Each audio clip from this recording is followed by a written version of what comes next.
મારું નામ અનિતા છે. આ વાત છે જ્યારે મારી નવી શાદી થઈ હતી. શાદી બાદ મારા પતિ અનિલ અમેરિકા ચાલ્યા ગયા. હું મારી નાનદ કવિતાને પોતાની પાસે સુવડાવી લેતી. પણ લાઇટ બંધ થતાં જ મને કંઈક ઠંડુ ઠંડુ લાગતું. એક રાત્રે ડરના કારણે મેં લાઇટ ચાલુ કરી તો મારા પગ નીચેથી જમીન ખસી ગઈ. કારણ કે હું હંમેશા સંયુક્ત પરિવારમાં રહેતી હતી અને ભરેલા ઘરમાં રહેવાની આદત હતી. અમારા નાના ઘરમાં પણ બધા લોકો સાથે રહેતા, ત્યાં એકલતાનો સવાલ જ નહોતો. પણ હવે હું વિદાય થઈને એક ખૂબ મોટા બંગલામાં આવી ગઈ હતી, જ્યાં મારા અને મારા પતિ સિવાય ફક્ત એક સાસુ અને નાનદ રહેતા હતા. શાદીના શરૂઆતના દિવસોમાં મને ત્યાં એકલતા લાગતી હતી, કારણ કે ત્યાં હંમેશા એક ખામોશી છવાયેલી રહેતી હતી. ત્યાંને બપોરે પાછી આવતી. અમે બંને આખો દિવસ અમારા ચોલે જ જતી અને બપોરે પાછી આવતી. અમે બંને આખો દિવસ અમારા રૂમમાં બંધ રહીને ટીવી જોતી રહેતી. તેઓ પોતાના મિત્રોને મળવામાં વ્યસ્ત હતા, કારણ કે તેમના પરત આવવાના દિવસો ઓછા હતા. કારણ ઘરમાં એક નોકરાણી હતી, જે આખો દિવસ કામ કરતી અને સાંજે પોતાના ઘરે જતી. જ્યારે મારી અનિલ સાથે શાદી થઈ રહી હતી, ત્યારે મારા પરિવારવાળા મને ખૂબ નસીબવાળી સમજતા હતા અને કહેતા હતા કે તું ખૂબ સાથે થઈ રહી છે, જેની શાદી અનિલ જેવા ઘર પણ ખૂબ મોટું છે. તે ખૂબ સારી કમાણી કરે છે અને તેનું ઘર પણ ખૂબ જેવી રહેશે. હું પણ મનમાં ખુશ થતી હતી કે મને શોભાદારીથી છુટકારો મળી જશે, કારણ કે હું પણ શાંતિથી રહેવા માંગતી હતી. અનિલ અમેરિકામાં ખૂબ સારી નોકરી કરતા હતા અને અહીં થોડા દિવસોની રજા પર આવતા હતા. ત્યારે મને જોઈને તેમને પસંદ આવી હતી અને પોતાની માતા પાસે કહીને મારા ઘરે રિશ્તો આવી હતી. અને પોતાની માતા પાસે કહીને મારા ઘરે રિશ્તો મોકલી દીધો હતો. અનિલ પાસે પણ સારી હતી, કોઈ કમી નથી. તેમની નોકરી પણ સારી હતી, પરિવાર પણ સારો હતો અને તેઓ ખૂબ ખુશમિજાજ અને નરમદિલના માણસમ હતા. તેથી મારા પિતાએ તરત જ રિશ્તા માટે હા કરી દીધી હતી. ઘરમાં મારા બધા કઝિન મારી નસીબ પર આશ્ચર્યચકિત હતા. હું કોઈ ખૂબ સુંદર છોકરી નહોતી, પણ અનિલને મારામાં એવી શું વાત દેખાઈ કે તેમણે પહેલી જ નજરમાં મારા પર પોતાનું હૃદય હારી બેઠા હતા. એક નાનકડી રસમ પછી અમારી શાદી 1 મહિનામાં થઈ ગઈ. બંને પરિવાર વાત પર રારી શાદી મુશ્કેલી નહોતી. કહેવાય છે ને, પૈસા ફેંકો તમાશો જુઓ. બિલકુલ એવું જ મારા પિતાએ પણ પૈસાના બળ પર સારા ઇંતજામ જલ્દી કરી લીધા હતા. મારા માતા પિતાએ દિલ ખોલીને મારી શાદી કરી અને પૈસા પાણીની જેમ વહાવી દીધા. અનિલ પણ પોતાના માતા પિતાના એકલોતરા દીકરા હતા, તેથી તેમણે પણ એકથી વધુ સુંદર કપડાં અને દાગીના લઈ આવ્યા હતા. બારાત માટે એકથી વધુ સુંદર કપડાં દાગીના લાગતી હતી. ફેરા પછી જ્યારે અનિલ અને બનીને હું ખૂબ સારી લાગતી હતી. ફેરા પછી જ્યારે અમારી જોડીની તારીફ કરી અને કહ્યું કે ચંદ્ર સૂર્યની જોડી છે, ઘણી દુઆઓ પણ આપી. હું વિદાય થઈને અનિલના ઘરે આવી તો એટલો મોટો બંગલો જોઈને હું હેરાન થઈ ગઈ. મારું અને અનિલનું બેડરૂમ પણ ઘર જેટલું મોટું હતું. રૂમને અસલી ફૂલોથી સજાવવામાં આવ્યો હતો અને કિંમતી ફર્નિચરથી રૂમમાં અલગ જ રોશની આવતી હતી. પણ આ બધાથી પણ વધુ કિંમતી વસ્તુ જે મારા માટે ખાસ હતી, તે અનિલની મોહબ્બત હતી. શાદીની રાત્રે અનિલે મને પોતાની મોહબ્બતનો ખૂબ જ ભાવુક શબ્દોમાં ઇજહાર કર્યો હતો. હું હેરાન થઈ ગઈ હતી કે તેઓ મને આટલી મોહબ્બત કરે છે. અનિલના શબ્દોમાં મારા માટે એટલી ઇજ્જત હતી. તેઓ મારા આવતા જીવનનો સહારો હતા. શાદી બાદ અનિલ પાસે 1 મહિનાની રજા હતી. 1 અઠવાડિયું તો તેમણે પૂરેપૂરું મારી સાથે જ ગુજાર્યું.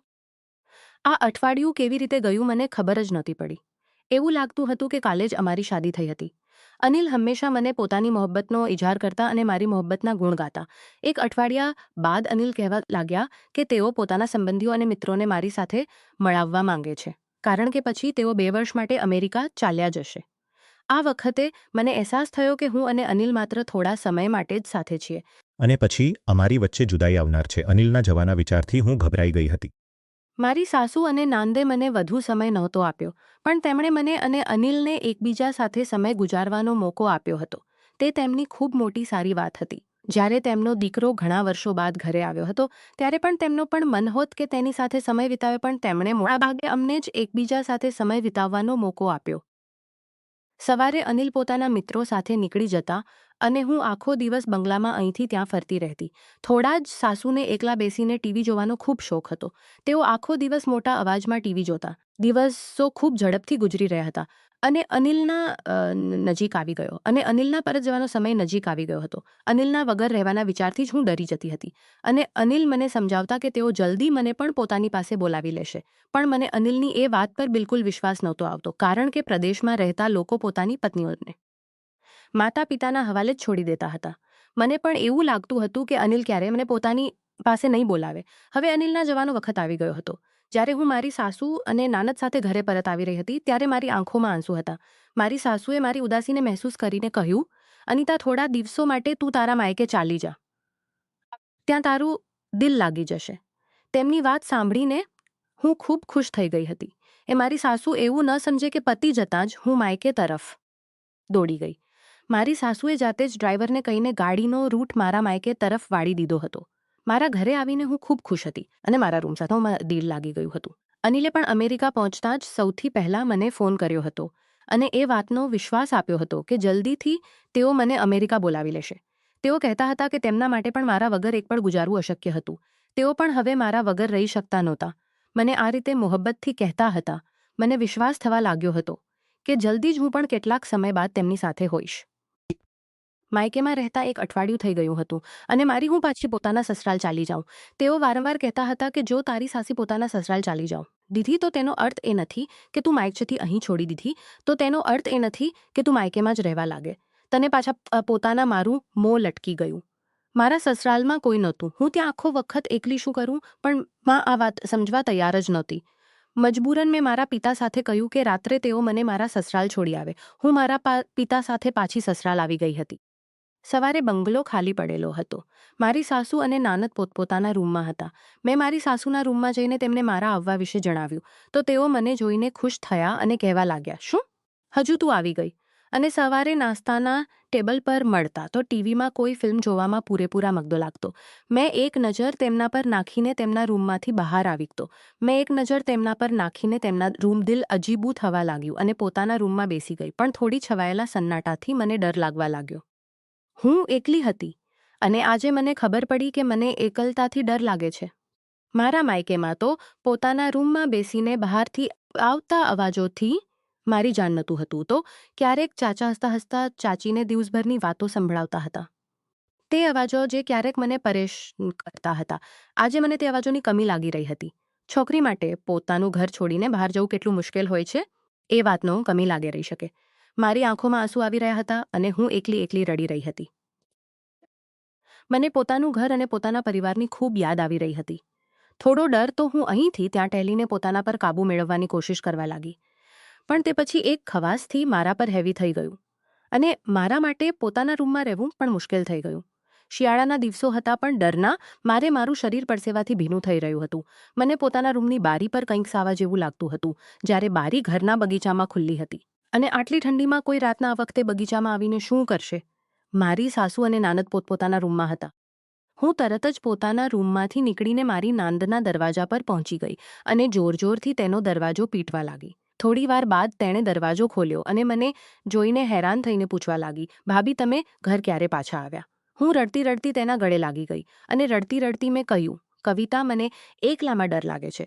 હું મારી સાથે મારા રૂમમાં બિલકુલ પણ નહીં સૂઈ શકું. તું મારી સાથે મારા રૂમમાં ચાલ અને ત્યાં જ સૂઈ જી. અને તેણે પોતાનું રૂમ બંધ કરીને મારા રૂમમાં આવી ગઈ. કવિતાના રૂમમાંથી આવતા જ મને થોડી રાહત મળી હતી અને હું સુકૂનથી લાઇટ બંધ કરીને બિસ્તર પર લેટ ગઈ. ક્યારેક મને લાગતું કે કવિતા સૂવા માટે લેટ ચૂકી હતી. તેણે પહેલેથી જ કહી દીધું હતું કે હું ખૂબ થાકી ગઈ છું. તેથી રાત્રે મને તંગ કરજે. તેના પેપસ હતા અને તે સવારે જલ્દી ઉઠતી હતી. તેથી મારી બાજુમાં લેટતા જ તેણે પોતાની આંખો બંધ કરી લીધી હતી. થોડી વારમાં મને પણ ઊંઘ આવી ગઈ હતી. પણ અચાનક જ ઊંઘમાં મને કંઈક ઠંડુ ઠંડુ લાગ્યું. ડરના મારે મારી રીઢની હાડકી સીધી થઈ ગઈ. રૂમમાં હીટર ચાલુ હતું અને આવી સ્થિતિમાં ઠંડકનો અનુભવ કેવી રીતે થઈ શકે? પહેલાં તો મેં વિચાર્યું કે હું કવિતાને અવાજ કરીને ઊભી કરું, પણ પછી મને અજીબી શર્મિંદગી મહેસૂસ થવા લાગી. કવિતા રહેવાની જગ્યાના કારણે પણ પોતાની જગ્યાએ જ ખામોશ રહી. મારા મનમાં ઘણા ખોટા વિચારો આવી રહ્યા હતા. હું વિચારતી રહી અને ક્યારેક મને ઊંઘ આવી ગઈ. મને ખબર જ નહોતી પડી. સવારે જ્યારે મારી આંખ ખુલી તો કવિતા સોફા પર બેસીને પડતી કરી રહી હતી અને દિવસ નીકળી ચૂક્યો હતો. મને જાગતી જોઈને કવિતા કહેવા લાગી, ભાભી, જો તમને ને કવિતા કહેમાં ચાલી જાઉં. મેં શર્મિંદગીથી મુસ્કુરાતા કહ્યું, હા, ચાલી જા, પણ દર રાત્રે આ જ રીતે મારા રૂમમાં આવીને સૂઈ જવું. કવિતાએ અફસોસભરી નજર મારા પર નાખી અને પોતાના રૂમમાં ચાલી ગઈ. દિવસે જઈને સારી વાતો કહી કે રાત્રે ડરના કારણે પરેશાન હતી. મારી વાત સાંભળીને તેઓ જોરથી હસતા કહેવા લાગ્યા કે અમે વર્ષોથી આ જ બંગલામાં રહીએ છીએ, તેથી જ પરેશાન થવાની કોઈ જરૂર નથી. તમે તે એવી રીતે બેચેન હતા કે જલ્દી રીતે ડરી રહ્યા છો, જાણે તમે ભૂત જોયું હોય. અનિલ મને મળવા માટે બેચેન હતા અને પછી અમે એકસાથે હોઈશું. થોડી વાતચીત પછી અનિલે ફોન બંધ કરી દીધો. બાકીનો આખો દિવસ હું નોકરાણીઓની પાછળ પાછળ ફરતી રહી અને પોતાને વ્યસ્ત રાખવા માંગતી હતી. તેથી ઘરના એક એક રૂમમાં દિલચસ્પી લેતી હતી. મારી પાસે કરવા માટે કોઈ અન્ય કામ પણ નહોતું.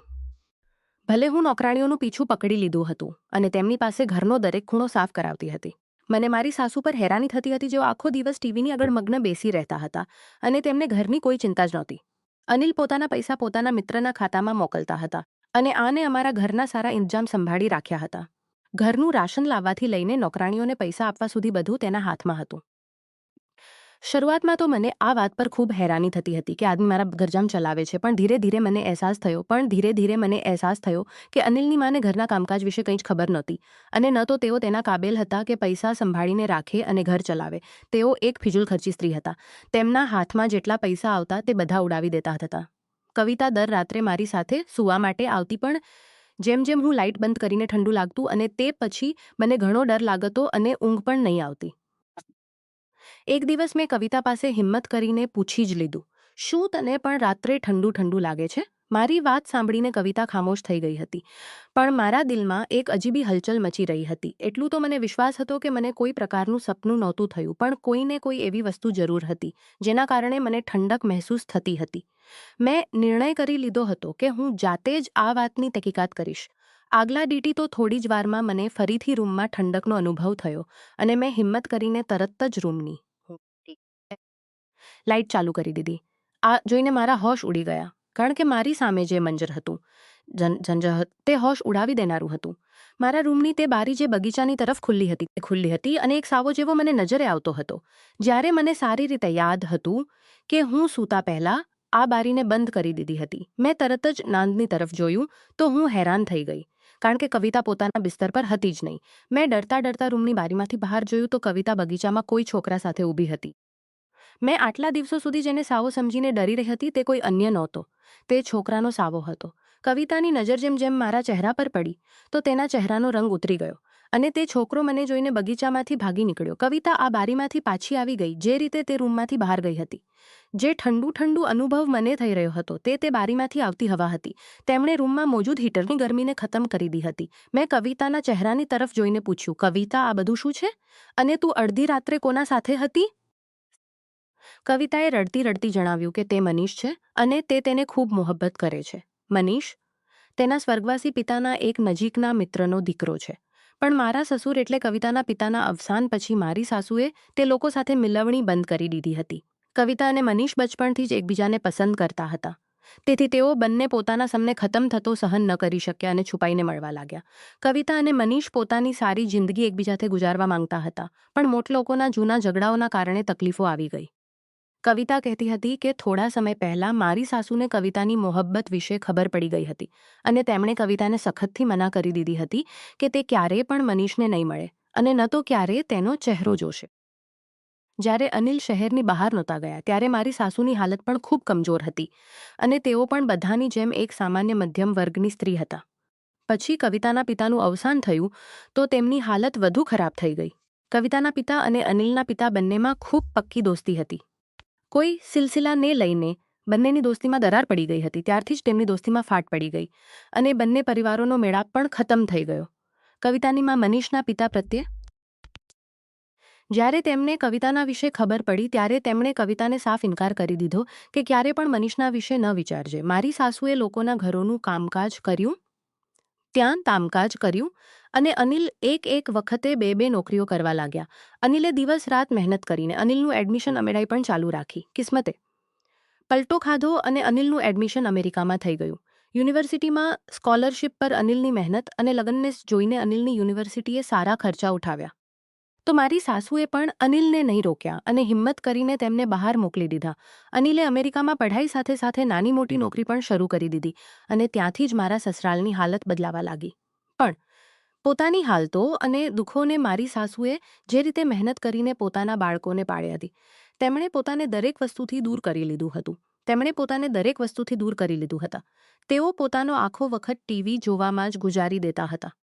અનિલની ડિગ્રી પણ પૂરી થઈ તો તેમને અમેરિકામાં જ ખૂબ સારી નોકરી મળી ગઈ અને મારી સાસુએ પણ તેમને એ વિચારીને પાછા નહીં બોલાવ્યા કે અહીં તેમના માટે કંઈ રાખ્યું નથી. જે અનિલની સાથે નહોતા આપતા પણ પૈસા જોઈને પાછા આવી ગયા હતા.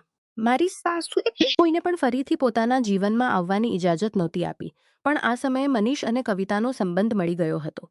કવિતાએ મને દરેક નાની નાની વાત જણાવી હતી અને તે મારી પાસે બેસીને રડી રહી હતી, કારણ કે તેના માટે મનીષ વગર જિંદગી ગુજારવી ખૂબ મુશ્કેલ થઈ ગઈ હતી. મારી સાસુ કોઈ પણ હાલતમાં તેની અને મનીષની શાદી નહીં કરવાની હતી. અનિલને કવિતા અને મનીષ વિશે કંઈ જ ખબર નહોતી. આ સાંભળીને મેં કવિતાને કહ્યું, તું પરેશાન ન થા, આ ચેલો લખેલો સાથ આપશે અને મને વિશ્વાસ છે કે તે જરૂર તારો સાથ આપશે, કારણ કે જૂની બાબતોને લઈને પોતાના આવતા કાલના નિર્ણયો નહીં કરી શકાય. મેં કવિતાને દિલાસો આપતા સમજાવ્યું. પછી અંબદ સુવામાં લેટી ગઈ. ત્યારથી જ મને અનિલના ફોન આવવાની રાહ જોવા લાગી હતી. હું ઈચ્છતી હતી કે તેની બહેન પોતાના જીવનમાં તે સારી ખુશીઓ જુએ, જેને તે અનિલના ન હોવાના કારણે નહીં જોઈ શકી હોય. આગલા જ દિવસે મેં અનિલને ફોન પર સારી હકીકત જણાવી દીધી, જે સાંભળીને તે આ વાત કરી નહોતી, કારણ કવિતાએ લ્યું કે મનીષ ખૂબ જ સારો આ વાત કરી નહોતી. અનિલે મને જણાવ્યું કે મનીષ ખૂબ જ સારો અને નીક માણસ છે. અનિલ જ્યારે પણ હિન્દુસ્તાન માટે જરૂર આવે છે અને જૂની કોઈ વાતનો જિક્ર અમારી વચ્ચે નહોતો થતો. જરૂરી નથી કે આપણી ગલતીઓનો બોજો તેમના બાળકોને પણ ઊંચકવો પડે. જો મનીષ અને કવિતા એકબીજાને મોહબ્બત કરે છે તો તેમને એકસાથે રહેવાનો હક હોવો જોઈએ. તો આ સંબંધમાં કોઈ રોકાવટ નહીં આવે. મનીષ એક મહેનતી અને ખુદદાર છોકરો છે અને તે કવિતાને હંમેશા ખુશ રાખશે. હું ખુશ થઈ ગઈ હતી. તેમણે વાસ્તવમાં એક વાંચેલા અને સમજદાર ભાઈ હોવાનો પુરાવો આપ્યો હતો. તેઓ કહેતા હતા કે મારીમાં લોકોના દ્રવ્યા અને તેમની સાથે થયેલી ગલતીઓના કારણે આ રીતે દેખાય છે, પણ તેઓ અંદરથી ખૂબ જ નરમ દિલવાળા માણસ છે. તેમણે કહ્યું કે તેઓ જાતે પોતાની મા સાથે વાત કરશે અને તેમની મા ક્યારેય પોતાના બાળકોની ખુશીઓની વિરુદ્ધ નહીં જાય. થોડા દિવસો બાદ અનિલે પોતાની માને મનીષ અને કવિતાના સંબંધ માટે માન્ય કરી લીધા. થોડા દિવસો બાદ તે બંનેની શાદી થઈ ગઈ હતી અને બંને પરિવારોના સંબંધો ફરીથી બની ગયા હતા. મનીષના પિતાએ મારી સાસુ પાસે માફી માંગી લીધી હતી અને મારા સ્વર્ગવાસી સસુર અને તેમના મિત્ર વચ્ચે જે ફાટ પડી હતી તેનો પણ તેમને અહેસાસ થયો હતો. અનિલ જે 2 વર્ષ બાદ પાછા આવ્યા હતા, તેઓ 6 મહિનામાં જ લોટીને પાછા આવી ગયા હતા અને તેમણે પોતાના હાથે કવિતાની શાદી ધૂમધામથી કરી હતી. તેમણે મારું અને મારી સાસુનું વિઝા પોતાની સાથે જ લઈ આવ્યા હતા અને હવે અમે ત્રણેય એકસાથે વિમાનમાં બેસીને અમેરિકા માટે ઉડાન ભરી રહ્યા હતા. ક્યારેક હું વિચારતી હતી કે ના જાણે મેં એવું કયું પુણ્ય કર્યું છે જેમણે મારા જીવનનો ભાગ બની ગયા છે, જેમને સંબંધોની કદર કરવી આવડતી હતી. તેઓ અનિલચેલા અને કાબેલ માણસ હતા, જેમને સંબંધોની કદર કરવી આવડે જ હતી કે અનિલે સંબંધોને ખૂબ સારી રીતે નિભાવવાનું શીખ્યા હતા. જીવન ખૂબ ટૂંકું છે. કાલની ભૂલોને લઈને આજે અને આવતીકાલના નિર્ણયો લેવા એ માનવની મૂર્ખતા છે. જે કંઈ મોટા લોકોએ કરી દીધું તેને બાળકોના જીવન સાથે જોડવું એ ક્યાંનું ન્યાય છે. હું એ જ કહેવા માંગુ છું કે પોતાના બાળકોને સંબંધોનો અહેસાસ કરાવવાનું શીખવાવો અને સંબંધોને નિભાવતા રહો. જે કંઈ મને પણ દરેક સંબંધનો અહેસાસ આ વખતે થયો જ્યારે હું સંયુક્ત પરિવારથી નીકળીને એક ઘરમાં એકલી થઈ ગઈ હતી. ત્યારે જઈને મને અહેસાસ થયો કે જે મજા ભીડમાં રહેવામાં છે તે એકલા રહેવામાં નથી.